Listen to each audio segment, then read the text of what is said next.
Hi, welcome to HardReset.Info channel, dear viewers. In front of me HP DeskJet 3760, and I'm gonna show you how to install paper in this printer.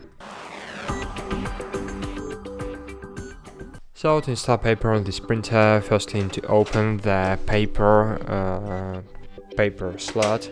To do it, you just need to pull it up and great, it's opened.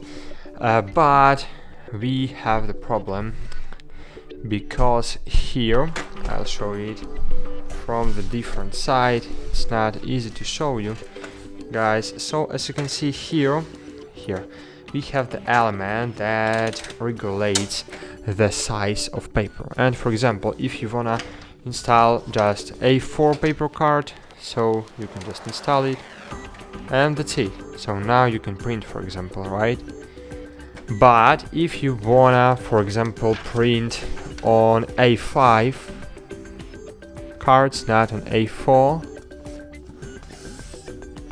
for example, as you can see here, I have A5 card, so you need to make it smaller. So just install the paper card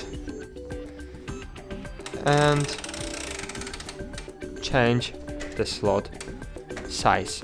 And now you can print on A5 cards, for example, or on envelopes or other types of cards.